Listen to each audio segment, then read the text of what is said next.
Hi, everyone. Welcome. Thanks so much for coming today. Thanks to all of the people who are here in the room with us and to everyone joining online as well.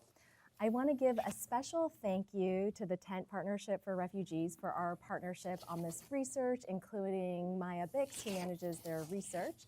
And largely, the thanks for these two reports that we're launching today go to Jimmy Graham, who's sitting in the front row, our incredible research assistant. So earlier this year, we released a report and an interactive map around the location of refugees in developing countries. And we found that there are more than 2.1 million refugees in major urban areas, that is, cities of 300,000 people or more in developing countries. And so we looked at that and said that is a really big opportunity to engage refugees, not only in those cities, of course, but more broadly, in productive economic activity. But we keep running into the same barrier, which is that they don't have access to the formal labor market, meaning they don't have the right to work or own a business, and they also face a range of other administrative and de facto barriers.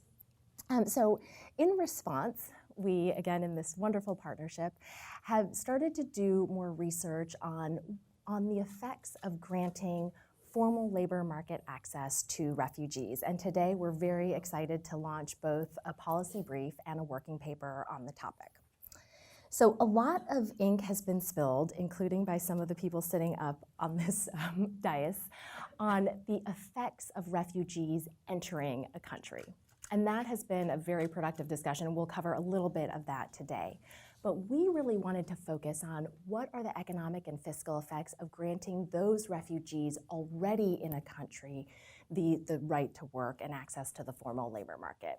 And I just want to be clear up front, especially for those of you who aren't tracking these issues day to day, is we're talking not about the determination of status around asylum seekers or refugees, but specifically around the rights related to work and owning a business.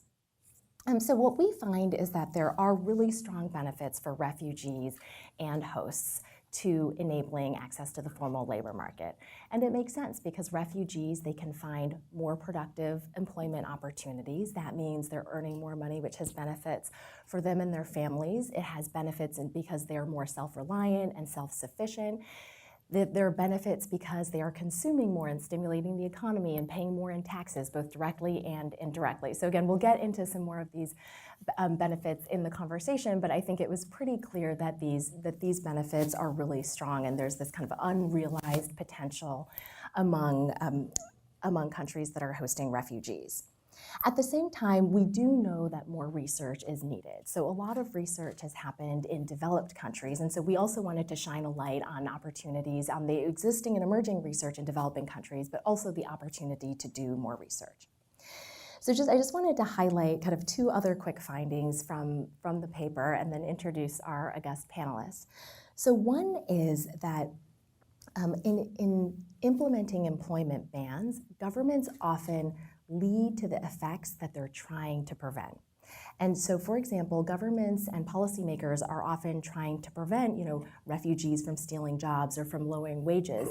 But by preventing refugees from accessing the formal labor market, that leads them to be concentrated in certain sectors and geographies of the economy. So they might be concentrated in the informal labor market, and that actually leads to the consequence that they were trying to avoid. So I think there are some findings, again, that I hope will be highlighted in this conversation.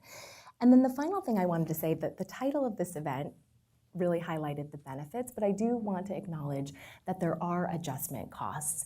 So while we do find that that refugees, when they do enter the formal market, they may take the job of a native worker or someone in the host community. Now that eventually may lead that person in the host community to upgrade to a higher skill job, but there's still an adjustment period. And I think what we're seeing in global politics today is that it's really important to take those adjustment costs seriously, in addition to being really anchored in the evidence base. So thanks again for coming here. I'm really excited to introduce our panelists.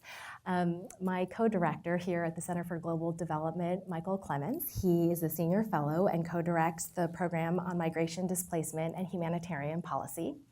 Gideon Maltz, the executive director of the Tent Partnership for Refugees. Radha Rajkotia, Senior Director for Economic Recovery and Development at the International Rescue Committee. I also want to flag that we here at CGD have a long-standing partnership with the IRC where we've done a range of research together that's been very productive. And finally, Paulo Verme, lead economist and manager of the research program on forced displacement at the World Bank. So thanks so much for joining. So Michael, I wanted to start with giving the audience a quick overview of what we already know about the labor market and fiscal effects of hosting refugees. And then from that base of knowledge, what are the implications, therefore, for granting those refugees already in a country access to the formal labor market? Thank you. So, good morning. Thanks a lot for coming. I'm only going to talk about economic effects, which is, that's a narrow window on the effects of refugees, but that's all I know about.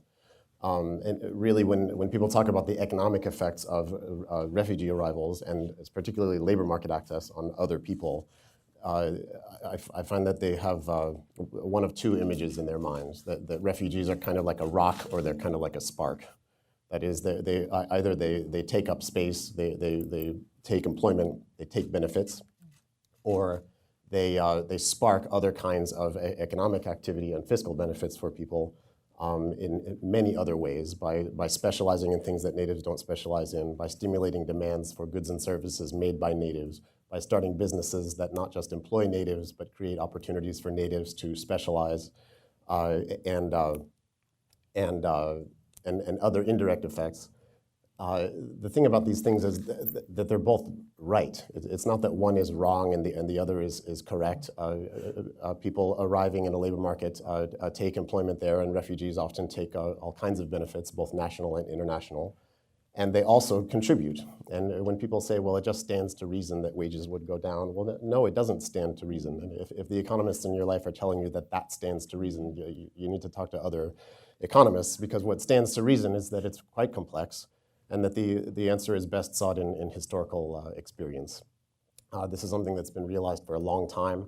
The original 1951 Refugee Convention is a humanitarian and a moral agreement, to be sure, but it's also an economic treaty. In Article 17, 18, and 19, it gives unconditional labor market access and rights to start businesses to refugees. And that was, all these complexities were something quite recognized by the framers of the agreement. Now, what has been the historical experience? Well, Ana Maria Maida of Georgetown University and co-authors have looked at the placement of refugees around the US, cannot find any negative labor market access, effects in the United States. Bill Evans of Notre Dame University has studied the fiscal effects of refugees in the United States, finds that the fiscal balance, that is the tax revenue contributed minus benefits received, turns positive 8 years after arrival and ends up quite positive many years later. So upfront investment, benefits coming later. And you might say, well, these are relatively small flows. What about the real refugee flows into Jordan, for example?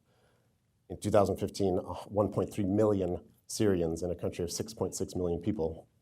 Jacqueline Waba and co-authors have shown that native unemployment, Jordanian native unemployment, fell during the whole period of arrivals from 2012 to 2015, fell. They weren't taking jobs away from Jordanians. There have been many studies, the mass arrival of Syrians in Turkey. The state of the art right now is this study by Doruk Cengiz of Boğaziçi University and his co-author Hasan Tekgüç. They have not been able to find any effects on unemployment of natives, including for people with less than high school. They find a huge displacement of natives out of the informal sector and into the formal sector. And people who didn't adjust in that way by remaining in the formal sector have worse employment outcomes. But including the people who changed sectors, they find no effect at all.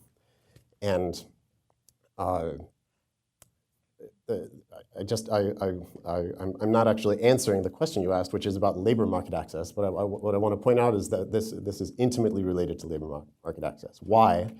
Because the reason that these mixed effects arrive and that there are these positive countervailing effects, specialization, human capital investment, starting new businesses, all of those things depend critically on labor market access. That is, restricting labor market access prevents refugees from specializing in the labor market, prevents them from starting new businesses, prevents them from investing in human capital, actually blunts all of those things on the spark side of the equation, and it makes outcomes worse on the rock side of the equation too. The clearest example of that is that the displacement of Turkish natives from the informal labor market leading up to the end of 2015, which is very clear in the data in Turkey, is intimately related to the fact that until January 2016, Syrians in Turkey were relegated by law to the informal labor market.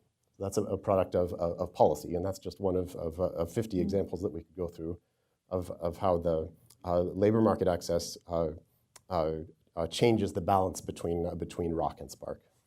Fantastic, thank you. A very helpful analogy.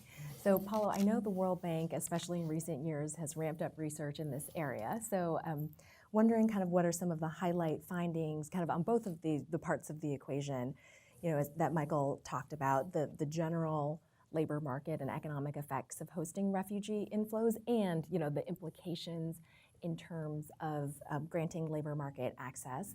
And then also just kind of, we know that contextual factors, and it's something we highlight in the paper too, that contextual factors do matter in terms of the scale of benefit or the potential for negative effects. So kind of what are some of your thoughts on that?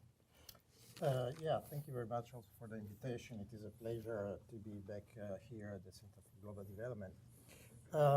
We have recently undertaken a study on the impact of forced displacement on host communities.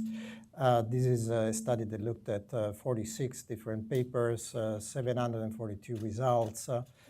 We did a meta-analysis of the results to try to understand what is the overall impact if you look globally. And we covered 14 crises that occurred between 1945 and 2015. Now, I cannot anticipate the whole results. My co-author, by the way, is here in the room, Kristen Schutten. And, but what I can say is that the perceptions of how we understand the impact of refugees on host communities is very different from the statistics that we get from this paper. I will just quote one result. What we find is, in general, that at the most 1 in 5 results is a negative and significant result for host communities. And the rest are either positive or non-significant results. So we hope to publish this very soon, just to offer more elements to this discussion. And remember, this kind of work could not be done just a year or 2 years ago. Because we didn't have enough papers, research, results that we could analyze. So a lot of the discussion that took place around the impact of refugees on host communities was either based on very restricted number of studies or was really anecdotal. So we're trying to move beyond that phase. Now we have enough results to do that kind of analysis, and we hope that that will enrich the debate that we're going to have today and in the future. What are the elements that make a difference when you're looking at granting formal labor market access?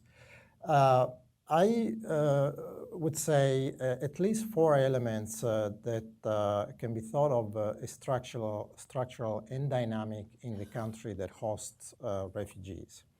Now, the first of these is, of course, the degree of formalization and formal institutions that are present in a country. So we're talking about institutions such as labor market institutions, but also financial institutions, and all the institutions that make up a society. A country that has no institutions vis-a-vis a country that has very long-term established institutions, granting formal labor market access status has a very different effects in these 2 contexts. So that's one. The second one is the degree of urbanization that a country has. And of course, we have a huge variety of degree of urbanization in countries that host refugees. And that has a big difference. If refugees are in urban areas mixed with host communities, you grant formal labor market access, they're immediately competing with locals. If you are in a highly rural society, maybe semi-dry area where refugees are in camps, you grant formal labor market access, well, that has a completely different effect, right? So the degree of urbanization, it's important to consider. The third is the structure of age and skills of the host population. So we know that refugees have certain characteristics. They tend to be younger. They tend to be low skilled in general. So what is the structure of the host population? Do we have a young population or an old population? Is the average skill level very high or very low? If you grant labor market access in those two contexts, the impact may be very different. And fourth, also, it's important to understand the economic cycle of the country that is hosting refugees. Is the country going through a period of growth? Is the labor market tight? Is the unemployment rate low? Or the opposite, we're going through a downturn. There was already unemployment very high. People were out of jobs, very high-skilled people. What is the economic convergence of that particular point in time where you have an economic crisis? So that's the fourth element that I think it's important to consider. And then, of course, if you look at these elements, particularly the first three, then a useful classification to understand the impact of labor market access on the outcomes is in high, medium, and low-income countries. Why? Well, because there is an association between degree of formality and the income per capita of a country. There is an association between urbanization and the income per capita. And there is an association between the age structure and the skill structure of a country and income per capita. So if one goes about studying these kind of issues, an important classification, of course, is whether we're looking at high income, middle income, and low income countries. And don't forget that most of refugees are either in low income countries or middle income countries, but low income countries are hosting the majority of refugees. So the majority of research really would need to focus in that context.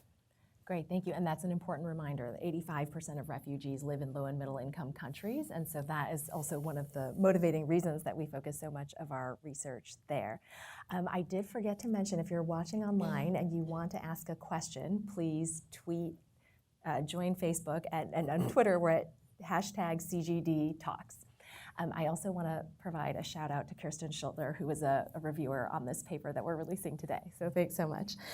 Okay, so Radha, we've talked about the labor market effects, but there are also a range of effects for refugees and host communities that are linked to economic opportunity, but are not about wages or employment per se. For example, child labor and child marriage rates that do tend to go up because of economic needs. So could you say a little bit from your work with IRC, what are some of those effects that we see when people don't have full access to the labor market? And what are those knock-on effects then for host communities as well? Mm-hmm. Yeah, thanks, Cindy, and thanks for the invitation to today's panel. So I think Michael's point about pulling out the economic effects is helpful, but needs to be situated within just the broader experience that refugees are going through, refugees and displaced populations overall. And this, I think that this needs to be framed not only in terms of I think we often think about it in terms of the protection concerns that may exist. So as you rightly called out, forced marriage, early sexual initiation that's related to sexual exploitation and abuse, some increased patterns of child labor. But I think there's also very real effects that displaced populations have from a psychosocial perspective as well. And they're often that the success or failure of some of the economic policies that we may put in place in terms of supporting labor market access may have a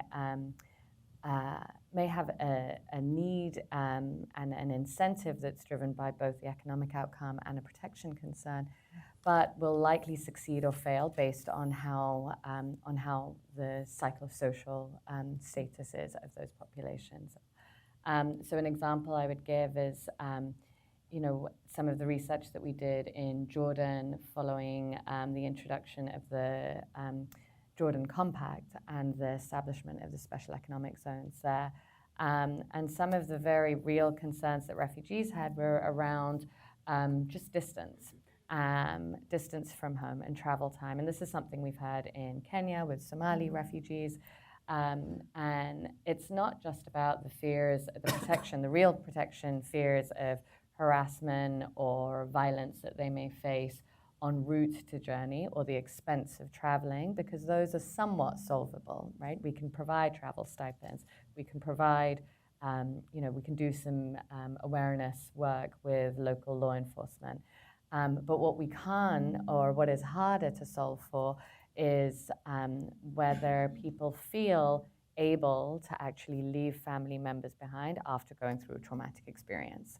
And that, I think, often is one of the more tricky things for us to be able to establish, and that's what we really need to then assess, whether a specific labor market policy is going to bear that in mind sufficiently.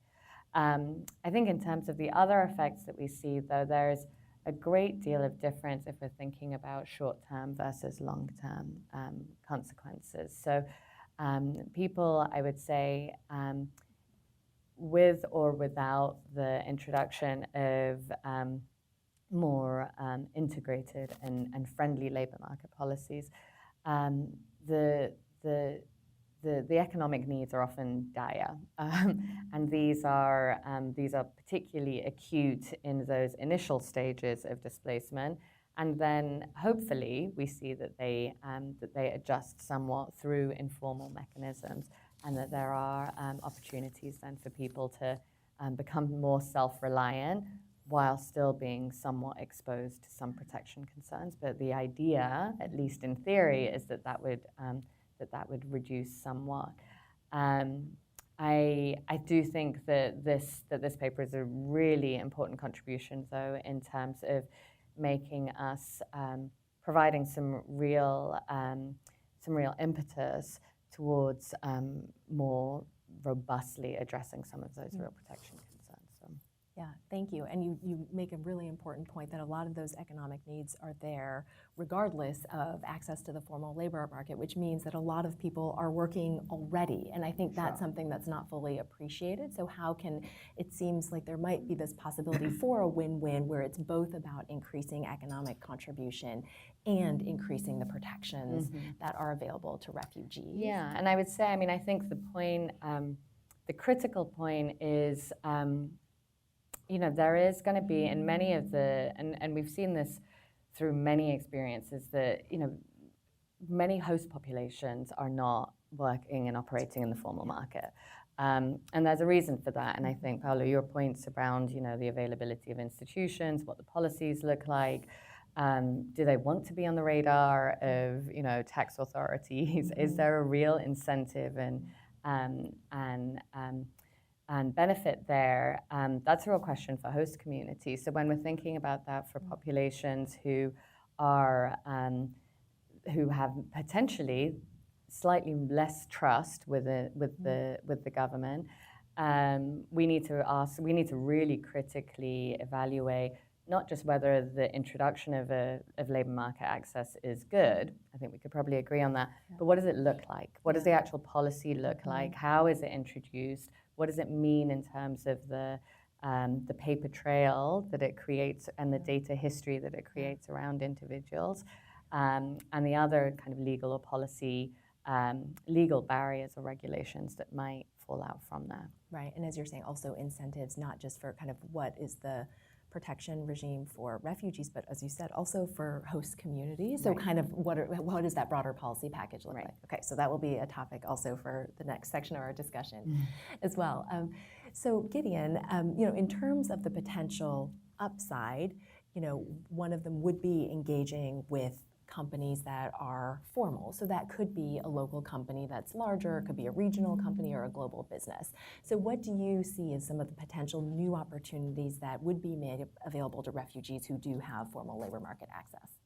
Sure, thank you, Cindy. And we're delighted to partner with you on this report. And I think this is the third or fourth one. And I'll just say that we keep coming back to you because I think CGD is fairly unique in being able to provide both the analytical rigor, but also clarity and accessibility that helps us to actually reach the policy audiences and business audiences that we care about. So that's my plug for CGD. I think from the business perspective, I'd say three things to answer your question, but widen the aperture a little bit.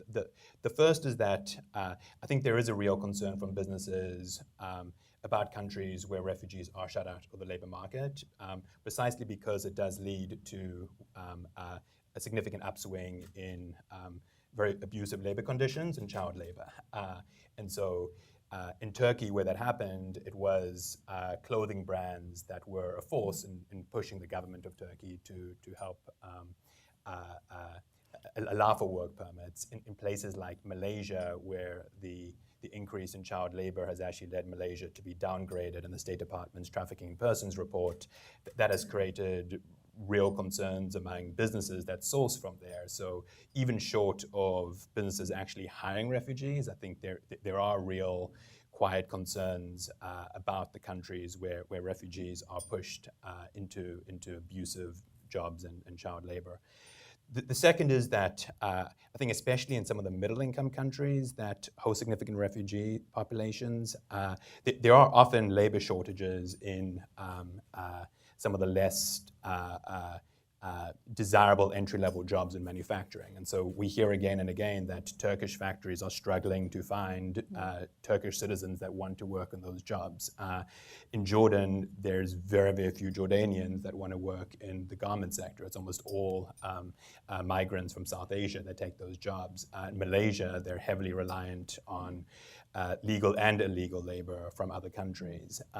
And so in those contexts where businesses are actually looking for workers, it just makes a lot of sense for them to look at refugee populations that are already there and that can be productive. And third, I think there is a small but growing trend of companies really trying to figure out how they can help refugees, whether that's through hiring them overseas or through providing impact investing or trying to integrate refugee-owned businesses into supplier diversity programs, and also realization that there's a need to reach refugees where they are in places like Turkey and Malaysia and Bangladesh. And so I think with greater access to the formal labor market, I think you would see businesses doing more to invest in those communities in ways that would help refugees and members of the host community. Great.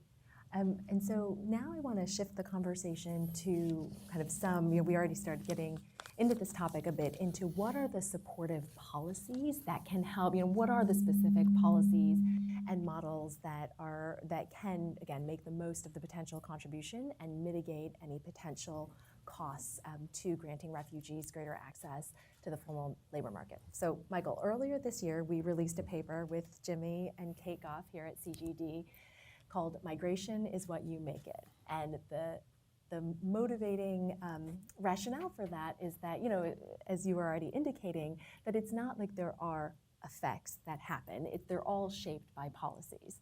So how do you think of this, this potential narrative shift in the case of refugee labor market access? And kind of what do you think this shift could assist with in the broader policy-making conversation? Thank you. So I'm an economist. I deal with policymakers all the time, and they ask, so what's the effect of immigration? What's the effect of refugees? And if you say something like, well, it depends, they say, well, grow a spine and tell me the answer. Is it good and there should be more of it? Is it bad, there should be less of it? And I literally think we just can't ask that question. I hear it and I think of it as well, what's the effect of salt on food? well, I don't know, it's pretty good if it's French fries. It's really bad if it's strawberry ice cream. A little of it is actually essential to life. You'll die without it. But if you give me a kilo, you'll die just from eating a kilo of salt. There is no answer to that question. It's not helpful to even ask it. And migration is just like that. Refugees are just like that. And I think 4 weeks ago, in Science Advances, a really remarkable paper came out that I recommended reading. It's by Moritz Marbach and two co-authors. And they're studying the fiscal effects of refugee arrivals in, well, I should say asylum seeker arrivals in Germany. And they use a natural experiment, which is a court ruling in the year 2000, which is complicated, but it had the de facto effect of relaxing a ban on working for asylum seekers in Germany. They're looking at people from the Balkans around the year 2000. Relaxing restrictions on Balkan asylum seekers working in Germany by 7 months. That is the average period. It had the de facto effect of allowing Balkan asylum seekers in Germany in 2000 to work legally 7 months earlier than they otherwise would have been able to relative to the date that they arrived. And then they track those people in German administrative data for the next 10 years. And the bottom line is 5 years later, if you compare people who had arrived just before this court ruling relaxed the restrictions, so they were prevented from working longer, to compare people who are otherwise just the same, but they arrived just after the court ruling, so they were able to start working much earlier. There was a 20 percentage point difference in employment of those people 5 years later. So huge long-term effect on their integration into the labor market. And they do the math on what that means for tax revenue. And the bottom line is that before this court ruling, Germany was throwing away 40 million euros a year in net tax revenue from people who were taking benefits but not able to contribute to the economy and generate tax revenue by law. So if you asked, well, what's the fiscal effect of asylum seekers in Germany in 2000, the answer was, it depends. It depends on the rules. It's just what you were saying at the beginning, that a lot of these, a lot of the restrictions are self-fulfilling policy. Restrictions that were motivated by fiscal concerns can actually exacerbate the fiscal concern. And that's just one example, but it applies to many, many situations where people say, well, what's the effect of migration from Mexico to the United States? Well, there have been periods in history where most of it was happening in a regular fashion because there existed a bilateral agreement to make that happen in a regular way. And then other periods of history that are more in the memory of people in this room, when there was no bilateral agreement, there were very few lawful channels for it to happen, and most of it was informal. And those have very, very different effects. But it was nothing inherent to the migration. It was much more determined by the policy. And you ask, well, where does this lead us? It leads us to focus on, well, what kind of policy innovation do we need to maximize the benefits? And that's just such a vastly more useful question for the challenges of this century than, well, is it good? Should there be more? Is it bad? Should there be less? Which really just takes us nowhere it's the death of useful discussions on this subject. Yeah. No, exactly. I think that reframing of kind of the how versus how much is such a useful shift in the conversation. So, Paulo, I know, again, the World Bank has been working on these issues in a number of countries. And so when you look at the kind of complementary and supportive policies, what do you see as some of the most important as you consider engaging with policymakers? Yes. First, I like the salt example. Again, we know that the research on this is still in its infancy. This is one of the reasons, by the way, that we just started the Young Fellowship program, and I can see 3 of our young fellows here. Please raise your hand. These are postdoc economics students that are working on these kind of issues. And so we hope that a lot of the answers to the questions that they're asking today will come to them. So just to put some pressure on them. They have to deliver the first paper in just 3 months' time. So let me say, again, using this framework of high-income, middle-income, and low-income countries, and keeping in mind where most of the refugees are right now. Now, if I am in a high-income country or sort of a country with enough institutions, then the three sets of policies that come to mind are, in this order, growth and investment policies, labor market policies for the supply side, and social protection policies for those who cannot make it, right? So these are the institutionalized kind of response to this kind of crisis. These are the tools we have. And then we can think in terms of host populations versus refugees, how much of the labor market policies should be in language training, for example, or training for upgrading skills for refugees, but also for the host communities, in particular those communities that suffer because they are in competition with the refugees. So I'm talking about low-skilled locals who struggle to face these kind of changes. So if we are in a setting where we have these institutions, these are the type of policies that we can push through. Now, if vice versa, we are in a situation where refugees are in very remote, dry areas, where there are no institutions, there is only international aid being parachuted in a place where there is nothing else. And therefore, you need to establish a camp because you can't leave people living on their own in the middle of a desert. Then it's a completely different situation. Then a lot has to do with international aid, a lot has to do with social protection policies, establishing institutions that do not exist, creating social protection system that does not exist. And of course, this is all very costly with the return to these investments in the very long term, if any, right? So we're in a very different kind of situations. How much we can really leverage local institutions to face the consequences of a refugee crisis. So, and if we look at the share, again, of refugees in these different type of settings, then we need to think a lot more about what we do where institutions are not there, right? Think about land and the importance of land reforms, the importance of providing some land to people who can cultivate this land, but the land is scarce. So this is the type of policies that become more important for self-sustaining people in situations where the local conditions are not conducive to classic labor market policies, social protection policies, and so on. Now, on the other hand, we can look at these crises as opportunities to create something that was not there before in the host countries in the first place. Think about social protection systems. These are typically introduced when a country reaches middle income level, and then they're really developed and efficient when you are high income. In low-income countries, social protection institutions, I'm talking about institutions that provide cash transfers, food aid, checks for poor families, and so on. They're just not there. And yet, we know that we have to create them in the process of development. So a refugee crisis can really be the opportunity to think about, in terms of medium and long-term growth of the country that hosts refugees, by channeling resources to an area where resources were never channeled before, and creating these institutions. So a camp in itself can become a city and a functioning city. And we have seen that happening in many parts of the world. It can provide spillovers to the region in which this camp is that has very positive effects on the population around.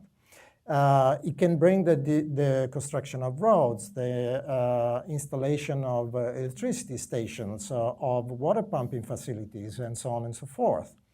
So if we have the medium and long-term objectives, development objectives of a country that hosts refugees aligned with the short and medium-term objectives of protecting refugees, then we really get into a win-win situation. Then, yes, we are investing massively in an area that we didn't invest before, and at the beginning it's going to be a cost, and maybe for 10 years, for 15 years, it's going to be a cost, but we are investing for the long-term development of these particular countries that is hosting refugees. So again, very different situations, whether we are in a high-income, middle-income, and low-income country. Yeah, and you have really shined a spotlight on why CGD with IRC started a body of research around humanitarian development collaboration, because a lot of the challenges that you talked about, you can't address from purely from either perspective, from kind of the model of year-on-year humanitarian aid, and not only from the long-term development perspective, and how do we bring that together? And for the students in the room who may not have been following the bureaucratic evolution over the last few years, it's really something quite incredible to hear all of this coming from the World Bank. It's really a shift. And we were talking earlier about how kind of the number of people you have engaged, and it's been critical, I think, not only because of the financing that the World Bank has unlocked, $3 billion or more, specifically in IDA 18 and through the Global Concessional Financing Facility, but that expertise you talked about, the planning, the dialogue with host governments around these issues. So it's something that, at least from my seat, want to continue to encourage. It's really great to see. So Radha, earlier you talked about the Jordan example, and it reminded me of something else that I think through your research and others' research we've seen, which is that with the formal labor market opportunities there, we've only seen approximately 4% of women accessing these opportunities. And you do see that as formal opportunities come to light, they might be in construction, for example, or in a special economic zone where maybe there might even be a higher barrier to women, in addition to the barriers you talked about that apply to everyone. So can you say more about, what are those policies that in a specific case or more generally we should think critically about, so that when we hopefully continue to open up as an international community and as host governments open up more of these opportunities, that we do see them also advancing gender equality and greater women's economic empowerment? It's an easy one for you. So I don't think we know how to do any of that yet. I think where we're at, right now, we still have some examples, but we have very few examples, and they're very small. So I think, and it just raises many more questions for us. So I think there's a tension that exists often in these conversations around how we balance macroeconomic benefits and policies with micro-level engagements. And I think in the case of women's interaction with markets, that micro-level becomes all the more important, but all the more difficult to scale and to talk about in any kind of elevated macroeconomic sense. So I think one of the examples that we've seen that have worked well is where women are able to, where there are policies that encourage home-based businesses. That's something that women specifically in many contexts feel more comfortable with, and we've seen very positive results for them. Is it the most scalable, or does it have the greatest broader economic development benefit? I don't think so. We haven't seen that play out. We've seen also simple interventions like ensuring free transportation for women. That's hugely important and relevant in terms of ensuring that we've got access, that women have access to markets and aren't so isolated. But I think there are also other things that can be done, and other examples where the private sector taking a really strong lead and really putting women's very unique situations in perspective, but also the assets and interests that women offer. So IRC's had a great partnership with Care.com and has done some initial work in Germany with refugee women there. And obviously in Germany, it's a very open, very structured labor market access program with both the language skills, but also financial access in terms of banking. But what's been very helpful there is that Care.com has actually done a great deal of work to be able to promote the promote the profile of refugee women as carers.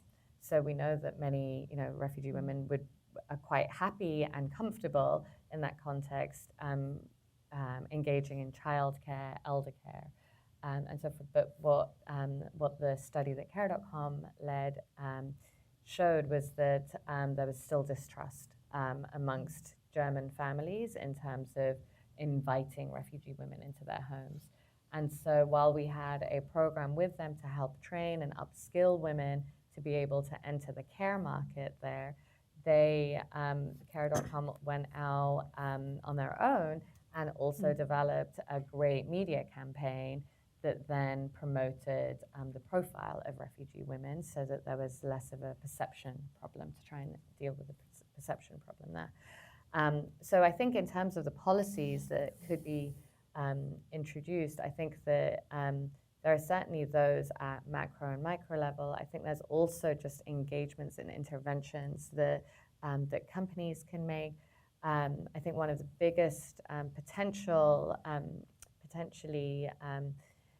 beneficial legal changes that can be made is also just access to financial accounts and bank accounts for women. So I think and I think the EU directive that ensures access to bank accounts for all residents within the EU has been a game changer for asylees and refugees in the European context. And there it's then just the policy is there, but is there an implementation approach that's working? And I think Germany's been really strong in ensuring that from the regulators down, that there is a interest in actually enforcing those policies as well. Great, yeah, and again, I think it's really important what you underscored about some of these policies, which are generally beneficial. In a lot of countries, which I know developing countries, even aside from refugees, they're also looking at female labor force participation and how to encourage it. So how do you look at the overlap where there's kind of some shared interest, and then what can the international community, the private sector bring to help them advance this broader, as you said, both at the macro level, but then very importantly, how does implementation and adaptation policy happen to meet the specific needs of refugees? And I would say just one more thing I would say is I think one massive gap that still remains is just how we might redesign some macro level policies with a gendered lens, right? Yeah. So that it's not, so that we're not designing necessarily just for women, but that we are actually thinking about it from the outset in terms of how we can both address the gender equality objectives whilst also seeing these broader economic benefits that we're interested in. Great. Well, I love the Care.com example because I used to work for the U.S. government, and I would never ask a government to design an outreach campaign to increase, trust around inviting a refugee into your home to do care. It's just not a comparative advantage, let's say. So Gideon, it seems that, as you said, there's interest among businesses, and then there's the barrier around right to work in some instances, but in some cases that has been lifted, but we're still not seeing the level of business engagement that we would hope for. So what do you see as some of the other policies, incentives, programs that would really help bring the private sector in effectively, in some of the ways that Radha mentioned? So I think in addition to formal right to work, I think there's probably three policy considerations that need to go along with that. So one that your paper addresses is the issue of mobility and actually allowing refugees to move freely across the country. In Turkey, there's all sorts of perverse consequences from the fact that where refugees register initially, they need to stay and they can't move, and of course that creates all sorts of impediments. It's arguably the case in some circumstances that one of the refugees' comparative advantages may be the willingness to actually relocate within a country because they don't have as deep roots in a particular community, and that could be hugely advantageous. So I think mobility is a key one. The second is efficiency, where if a government is actually going to provide refugees with access to the formal labor market, it should do so unconditionally. And so what we've seen in places like Turkey, there's an administrative system where companies have to apply for permits, and there's a fee. And we work with an NGO in Turkey called United Work, which swears it's actually incredibly easy and straightforward, but it's still a significant deterrent to a lot of companies who see it as another administrative encumbrance and another fee and another complication. And I think the Turkish system works relatively well. There's other countries where they might provide permits for 12 months and they only approve it 9 months in. So it just doesn't make any sense. If you are actually going to make the leap to allowing refugees to access the formal labor market, just do so unconditionally.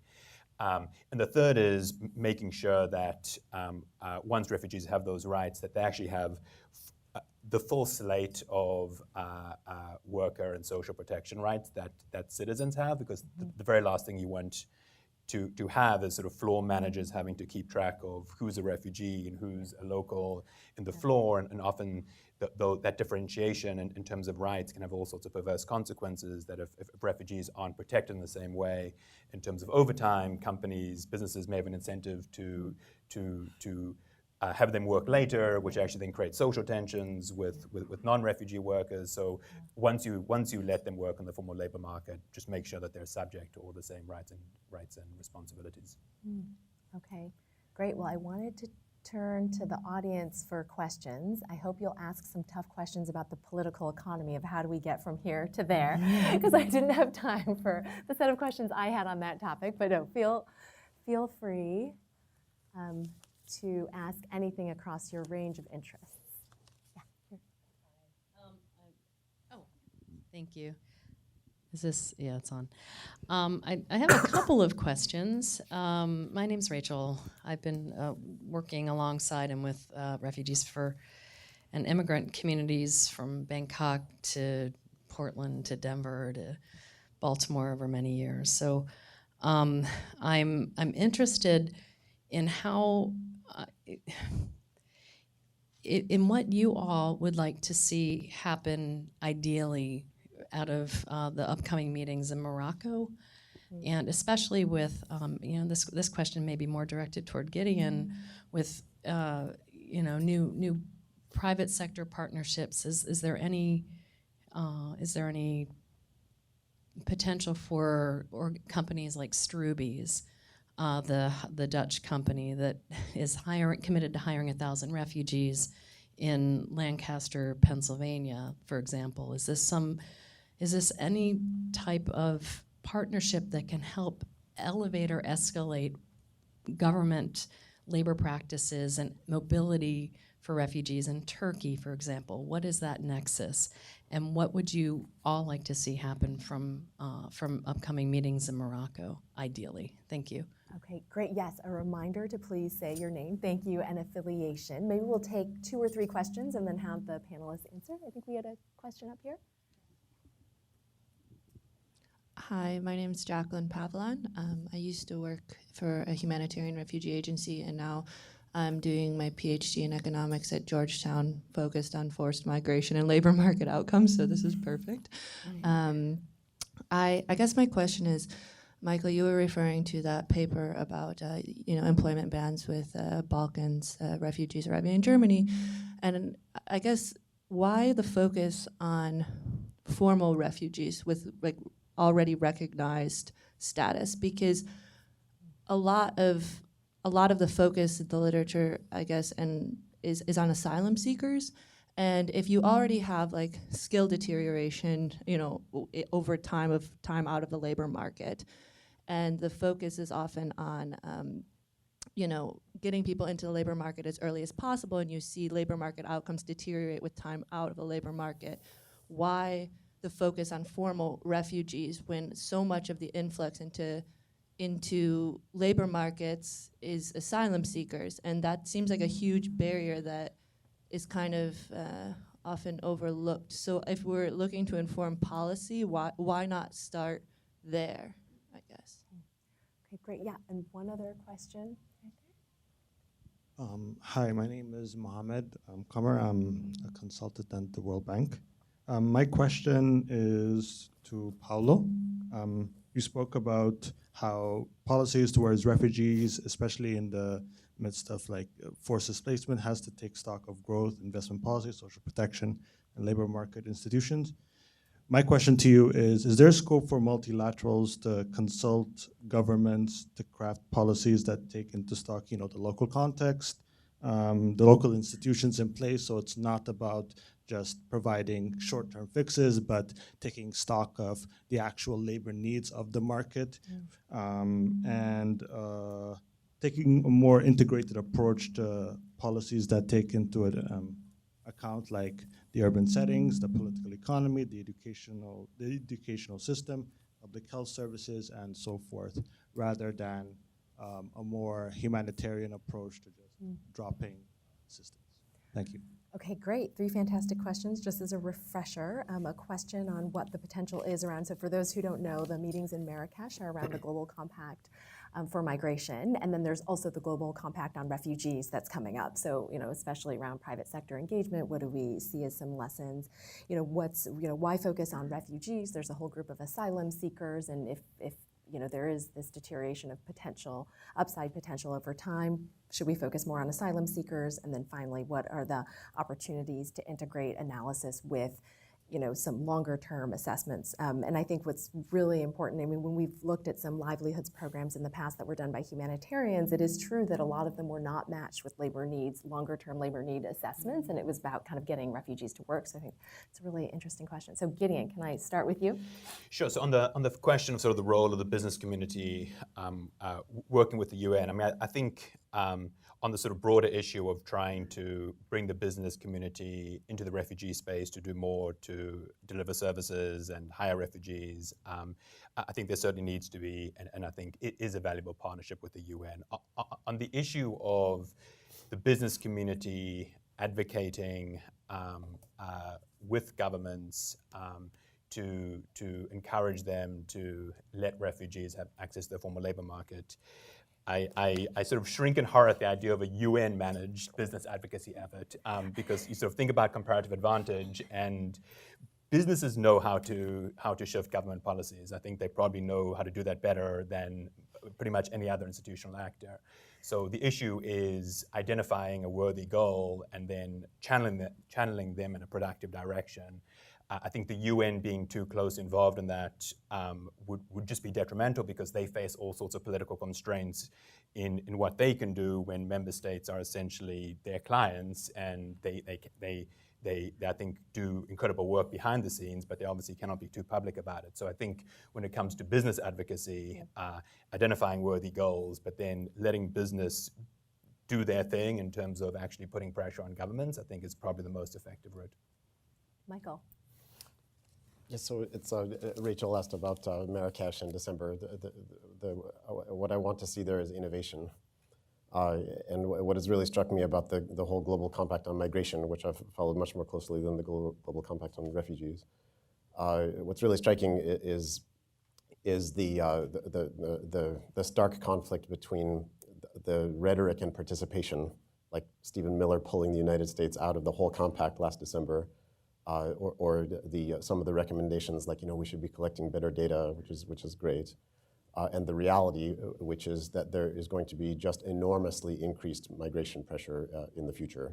And so one small window onto that is the demographic surge that is coming from sub-Saharan Africa. I think is not even close to being appreciated by the international policy world. 800 million new additional working age sub-Saharan Africans by 30 years from now, more than today. So that's the increment to the labor force of sub-Saharan Africa is 24 times the entire labor force of the United Kingdom today is the additional. And very clearly on some terms or another, some of those people are going to move somewhere, and either there will be channels for them to move with skills that are needed, with the abilities that they need to integrate quickly and contribute maximally wherever they go, or not. The option for them to just hang out in Ethiopia and Mali and not go anywhere is not something that adults should be talking about.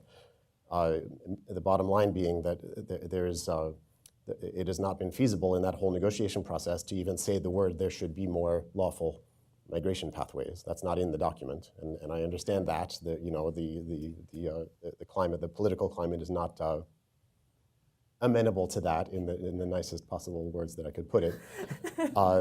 What needs to happen is for there to be for discussion of implementing the compact to talk about new forms of migration, new kinds of it, rather than just more of the same, which is not going to fly anywhere.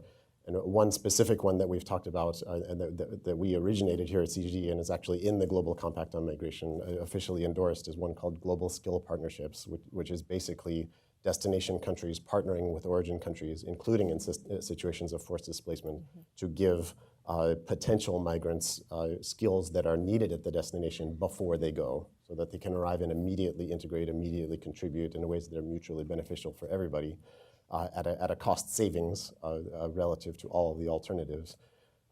Not as the answer to the problem, but as maybe an example of 100 different innovations we need to change the terms on which migration happens. And I wish there were more of that in the document, but in the pledges that are made in Marrakesh and in the implementation of the global compacts going forward, that's what we really need, is new ways for migration to happen. And maybe I could get to Jacqueline's question later because I already talked a lot. Okay. Yes. Rana. I would add, I think that's right. I think for the Global Compact on Refugees, I think the points that we raised earlier as well. So innovation is one, but I think just failure checks as well. Where have investments to date not panned out as expected? And I think combining that with a focus on women, sadly, I think they go slightly hand in hand. But I think being able to really from the outset up our investment and engagement and focus on what might work better for refugee women. Okay. Paulo. In reply to the question of what is the role of an organization like the World Bank in working with governments in defining an agenda. So as you well know, the World Bank works with governments, right? That's our mandate. We cannot go in the north of Jordan and operate a project if we haven't agreed with the government how to do that, right? So the whole discussion is really about how do we align the traditional medium long-term goals that we have with the partner governments with the short-term, medium-term goals of assisting refugees and host communities with the crisis. So the whole discussion is really about that issue. How do we align these two things so that the governments are confident that what we do for refugees and host communities are actually meeting their own development objectives in the medium and long term? That's the really difficult discussion. And remember, we have that discussion in the midst of disinformation. So this is really difficult to have this kind of dialogue when there is a lot of disinformation around about the role of refugees and the impact and so forth, right? Now, if you start the discussion, then and that's what we have seen in particular with the Syrian crisis, you start to move towards a new paradigm of intervening in these kind of situations. First, the social contract between the international community and the country that hosts refugees has to change. We need to recognize that the host countries are affected by a major crisis, and therefore they need the support of the international communities because of that and independently of other factors. Second, if you accept that, then you need to shift the dialogue from short-term policies to medium long-term policies. That's one. From social protection types of policies to growth and investment policies. And from policies that focus on a particular group of people, refugees, to policies that focus on a community of people made of refugees and host communities. So you need these three shifts to occur to actually start thinking, as I was saying before, in terms of medium and long-term impact on the country. Now, once you do that, once the host countries really see how they can use, quote unquote, a refugee crisis to address their own medium and long-term development goals, then becomes a win-win situation. Becomes the country immediately understands how it becomes an opportunity rather than cost, and how we can all move together in the same direction. Of course, that dialogue is very difficult because of the disinformation that is all around this dialogue, and this is one of the major issues that we face. And that's why this kind of research that we've seen, and which is still in its infancy, as I was saying before, it's essential to inform this dialogue. Yeah, thank you. Yeah. Could I just say, just really briefly on Jacqueline's point? Yes, yeah, I think one of many reasons why there's been more research on formally resettled refugees rather than asylum seekers is just data, that you can go online and get cross-country data, incredible data from UNHCR on refugees, and it's been harder until recently to get asylum seekers. But really, I mean, well, people on this stage and in this room would know what fraction of the Syrians in Syria and Jordan are actually formally registered refugees for resettlement. But I'm quite sure that it's not large. Really, what's driving the big policy questions are people who are not necessarily formally registered, nor have any realistic prospects of permanent resettlement anywhere. It's people who are showing up and need to be dealt with in one way or another. And I would just agree that needs to be a major focus of research. Yeah, fantastic. Okay, yeah, let's take another round of questions. I think we have Kirsten in the front. Thank you. I just wanted to get back to the political economy, as you asked us to ask about that. So I think the point was raised earlier that we have impacts, and even if we don't grant refugees the official right to work, they'll have impacts on the labor market. Thing is, and this was also one of my comments in the peer review, is that these impacts are different depending if they're granted the right to work or not. Mm-hmm. And maybe there's a political economy question as to that we see that often if they're not granted access to the formal labor market, they'll compete in the informal labor market with those that are most vulnerable, which seems to be something that the politicians should be caring about, but it seems like these negative impacts seem to be less concerning than the impacts that they would see and maybe the confrontations that they might be afraid of if they granted formal labor market access and would allow them to compete with the more high-skilled, with the university graduates, et cetera, in the formal labor market. So it would be interesting to hear a little bit more as to from your perspective, what are these political economy questions behind opening the labor market? We also, is this still working? We also know that there might be businesses who might have an interest as to not granting the formal access to the labor market because they might be benefiting from this influx of labor that is only allowed to work in low-skilled, informal jobs. So just some thoughts on that would be very interesting to hear, and how we could solve these issues. Good, we have 10 minutes left. Okay, I think in the back and then in the middle there.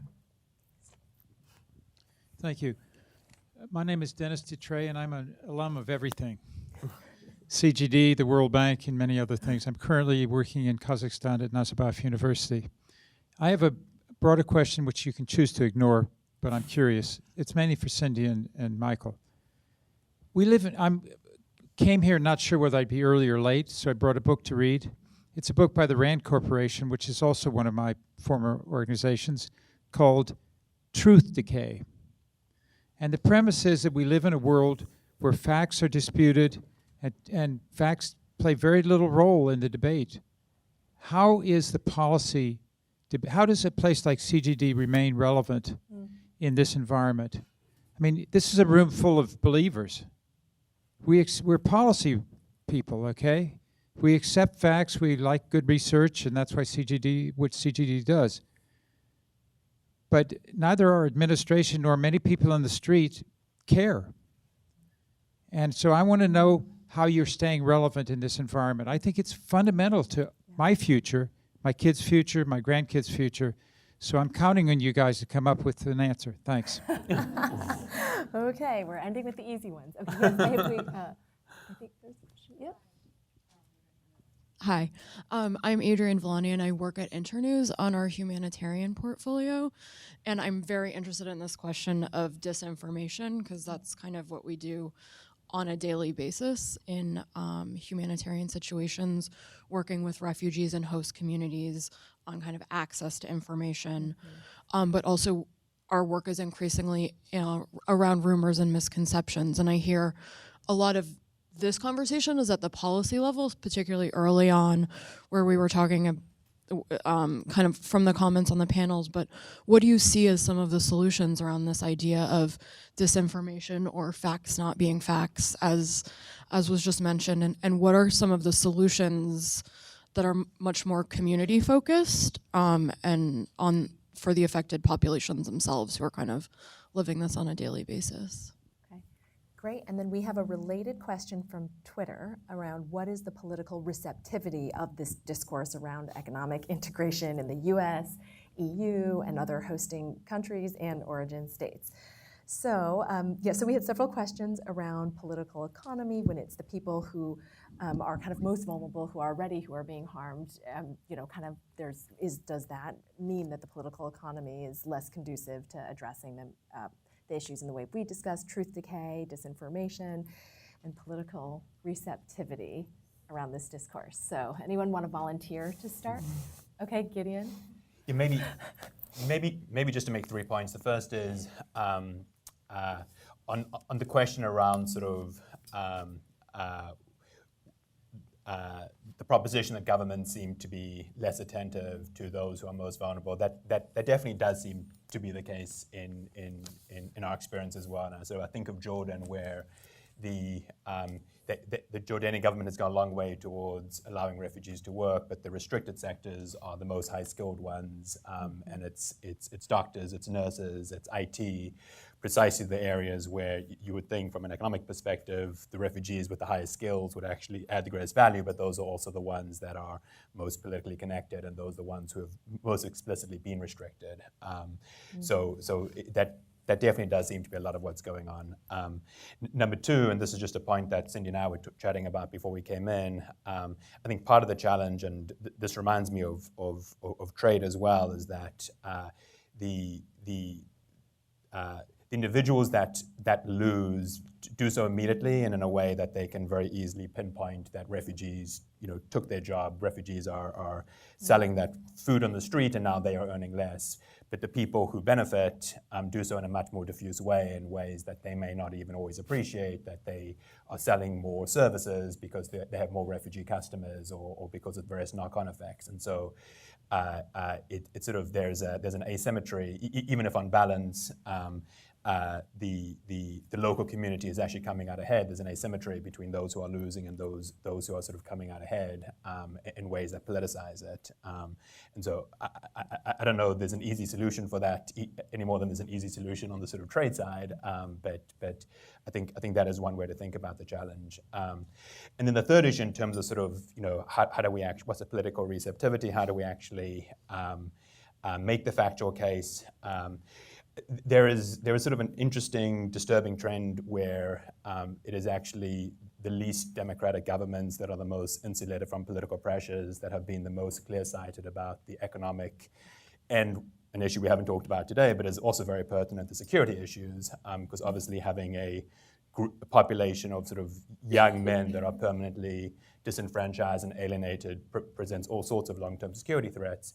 But it is the least democratic governments that have actually been the most sort of insulated from political pressure and most clear-eyed about this challenge, and I think most willing to actually make concessions in this space. And the ones that are more democratic and where this issue is more politicized, I think have been less able to do so. So that's it's a disconcerting note for me to end on, but I'll do so. Okay, more challenges. Maybe some solutions coming up. Paulo.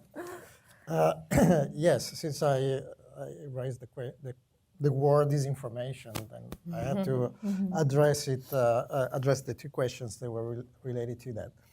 I think the main temptation we need to resist as research and policy institutions is to preach anyone about anything, right? We're institutions that are looking into problems, try to assess the problems, bring the evidence out to the public, But we're not there to preach in one direction or another. We're there to make policy recommendations based on the research we do. That's our role. Now, if you overstep that role and you take a preaching approach, this is where your information becomes diluted into disinformation.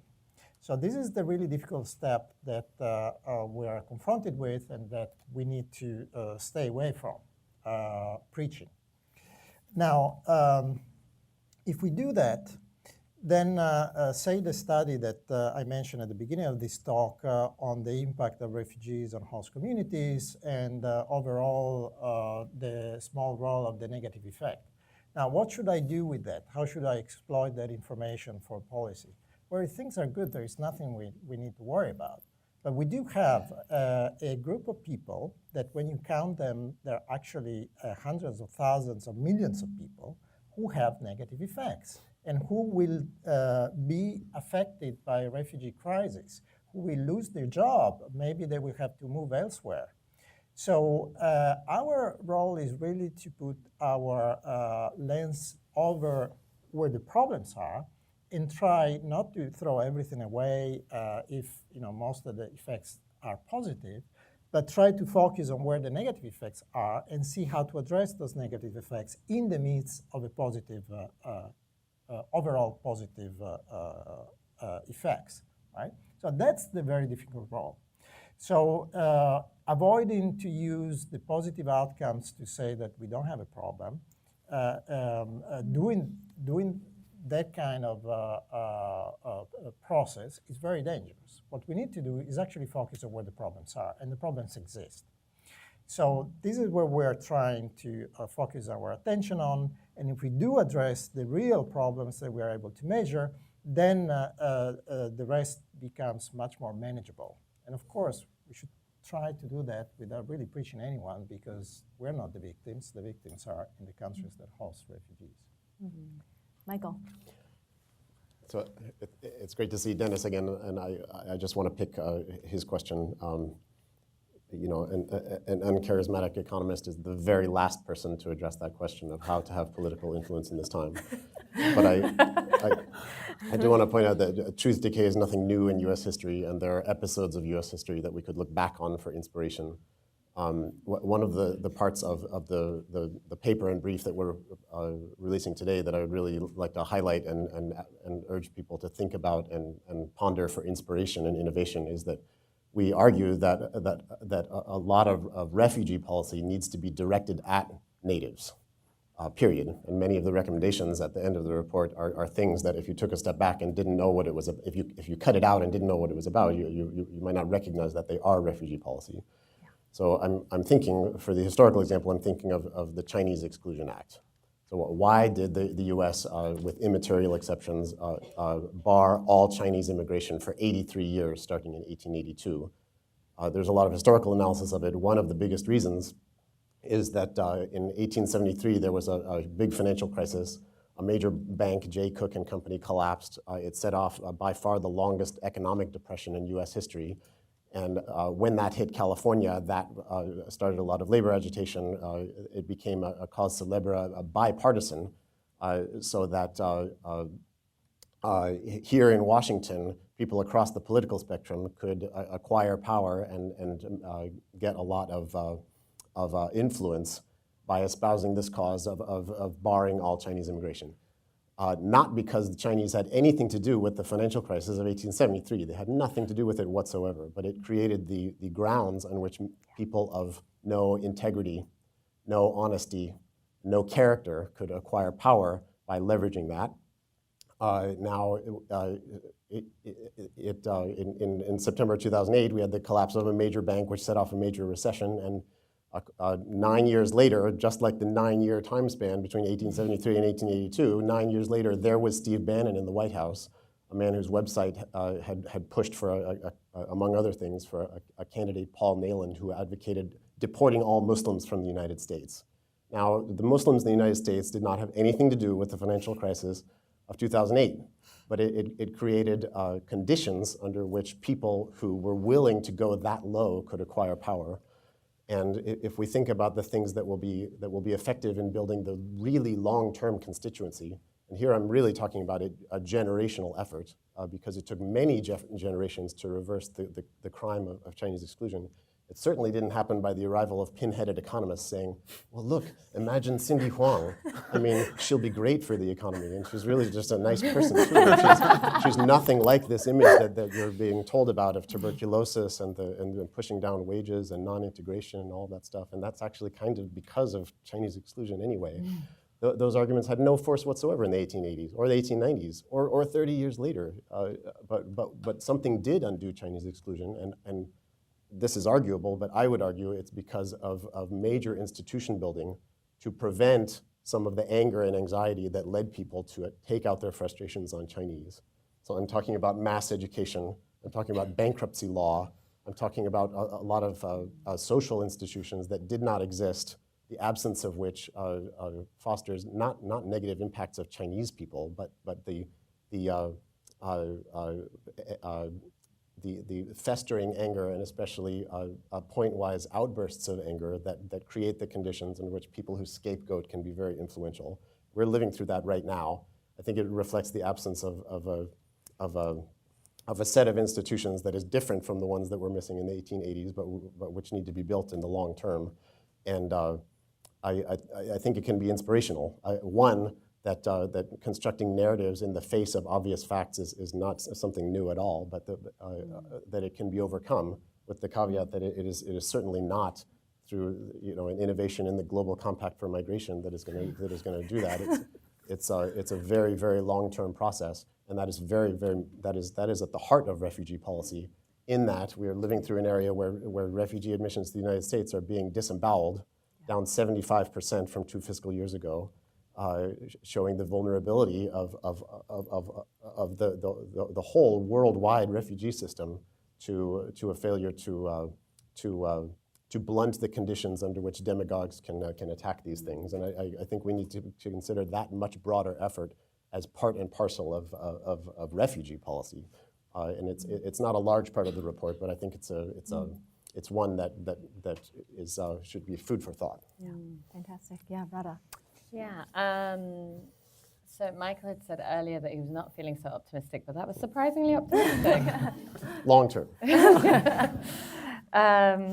So I think, so I don't have a great deal to add. I mean, I think that the points I would draw out are maybe that what I think we don't want this to become, 10 years ago we had the Arab Spring, the youth bulge, the youth unemployment crisis, and many of the characteristics from many of the narratives and the arguments that we're using now are the same as the arguments we were using then when we were thinking about young populations. The cost, the opportunity cost, the barriers that young people were facing, the market that existed for the private sector to view this, youth population as a segment, to focus on the massive pushes that were made with governments to include, to set up, youth policies, youth strategies, ministries of youth that were strengthened. There was an awful lot that was done. And I'm not sure that we really made, when we're thinking about it in the short-term view, I wouldn't say that we've been enormously successful in terms of thinking about direct economic outcomes for young people. And so I think that is one of when I think about what are some of the failures that we could look at from a policy perspective when it comes to labor market access, that I wouldn't say it's a total failure, but I think there's certainly lessons there from that specific population that we can draw on. Having said that, I think that there have been, to the point of kind of building other institutions, and I think there have been significant investments in secondary, vocational, tertiary education that have been positive when it comes to young populations. So I think we're, as we're thinking about refugee labor market access, I think it is important to think about where are those potential positive deviance, whether it's in terms of macro or micro level policy, but also also specific interventions that that we can draw on and try and amplify. And then I can't place sort of enough importance or significance of events like this and convenings of the different kinds of actors or stakeholders who are engaged here. So, you know, we need to have more meetings where you've got the unlikely candidates sitting at the table. You know, I think Kristen and I were at a meeting recently where there were a lot of financial regulators who were talking about their financial inclusion strategies that now include refugees in those strategy papers. And that number of regulators is increasing. And I wouldn't have 5 years ago ever expected that any of financial regulators would be engaged in this conversation. So I think the more that we can actually do to keep convening the right sets of actors and broadening that net, the greater likelihood we have of success.